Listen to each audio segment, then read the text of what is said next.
Here's Kidd. And Clark, it was a very high mark. 33 wins against the West last year for this Mavs team. Mighty impressive. Extremely impressive, Kevin. To compete in the West, you've got to have a power forward that's a threat. And for the past decade now, they've had one of the best in the business in Dirk Nowitzki. As long as he's a Mav, I think they'll all be good. Right now, Weston Okafor, the big bodies down low. Bellinelli is out there with Chris Paul and Ariza. Let's check out what Doris Burke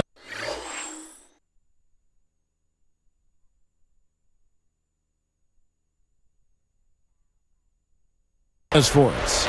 Well, Kevin, the Emeka Okafor-Tyson Chandler trade seemed to work out well for the Hornets last year. Chandler struggled with injury in Charlotte, while Okafor established a good rapport with Chris Paul. They spent extra time talking together and discussing how best to execute their pick and rolls, and their chemistry should only improve with time. Guys, back to you. Doris, thank you for that. I think the Hornets are finally getting there, but not there yet. Still some missing pieces to that puzzle. Add to that last thought on the Mavs, good shape at least in the regular season. Well, Kevin, we've talked about it. As long as we've covered basketball, the postseason is a totally different animal and story. But I think they're making progress incrementally. They just need one of those young players of theirs to step up and provide some energy on a consistent basis. And then I think they can be a different team in the playoffs. Mavericks trailed by 4. You think about Shawn Marion, and the first thing that comes to mind is that low flea flicker release. Yeah, he gets it off quick, though, Kevin. It is unorthodox, but it's been effective for him. Kidd against Paul. Nowitzki. West picks him up. Nowitzki left side. It's short, but gets the kind bounce. Nowitzki's got his second basket of the game. With Marion, how many times have coaches overlooked him because of that form, that odd shot he takes?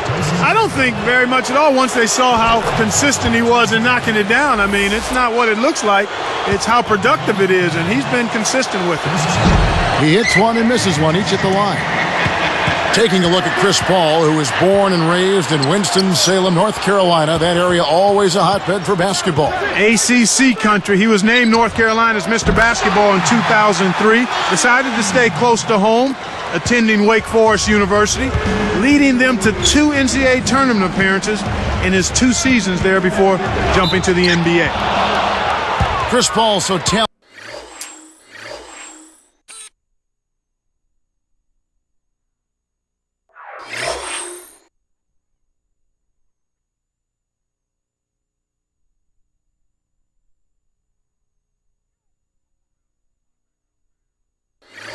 And a natural leader both on and off the court, Clark. Yeah, he's been a godsend, Kevin, to the New Orleans community, helping the city rebuild. He's an avid bowler, so he hosts a celebrity bowling tournament to raise money for charity, among many other things. So he's been very involved in that community. And Chris Paul stays tight with other NBA stars. He's forged a bond with LeBron and Dwayne Wade, Dwight Howard, a lot of guys. He's got such a charismatic personality, and a lot of times he'll let those friends stay at his house when they're in town to play the Hornets. I don't know exactly how that works out from a competitive standpoint, but you certainly like the gesture. Just a horrid year for the Hornets on the road last season. Well, there's no way to describe it other than that, Kevin. Only 13 wins on the road all season. You do that, and I don't care what your home record is, you're most likely going to be in the lottery. Taken away by Kidd. The lob was a little misjudged, and he couldn't get control of it. Berea fended by West. Here's Marion. Takes it up. Kept alive. Chandler kicks to Nowitzki. Up high and down hard. He has the ability to turn every dunk into something special. And that's exactly what he did. Well, even when you're waiting for a jam like that, it still blows you away. Yeah, it's special. And Clark, you talked about the road issues. What is strange is they were a better than 500 team on the road the previous season. Well, part of the reason for that was they had a healthy CP3, Chris Paul. But he missed an awful lot of time. And because he did, and he has such a control of the game for his team. When they were on the road and things got a little crazy, it spiraled south in a hurry for the Hornets. The Mavericks trailing. Kidd kicks to Marion. Back to Kidd. Marion outside. Pass to Kidd. Ariza covering. It's good from Kidd. The assist by Marion. Kidd's got 5 now. Kidd against Paul. Buries the step-back jumper. And the Hornets lead by 2. With the high basketball IQ at the offensive end, this guy is just waiting for you to make one mistake as a defender. If you do, he'll take advantage of it. Here is Barea. Tipped. Well, Kevin, they've been fighting it out for the rebounds here, so far it's an even match in that area.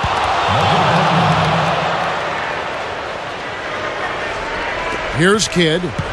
He has 5.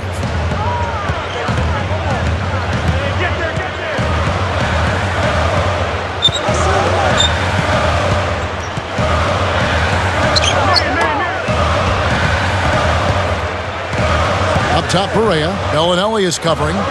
Clock at 4. 3 on the clock. Barea, no good.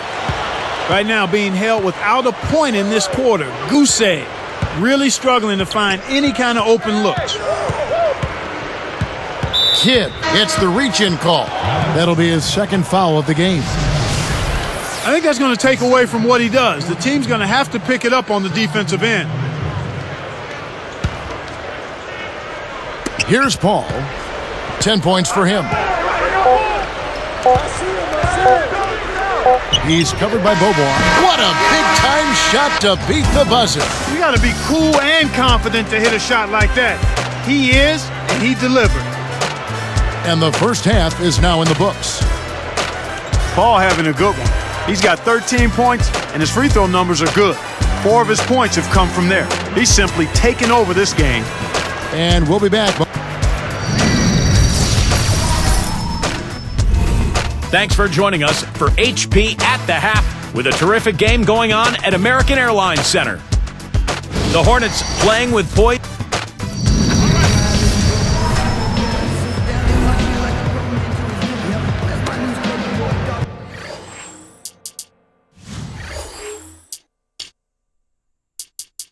And now the third quarter about to begin.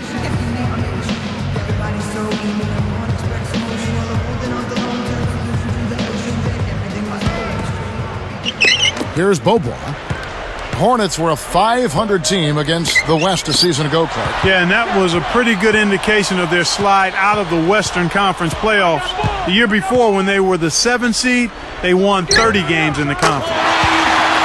Corey Brewer is out there with Haywood. Then it's Caron Butler. Then there's Terry. So that's who Rick Carlisle starts the second half with. Well, Clark, now it looks like we've got an injury, and he may have to come out of the game. That doesn't look good.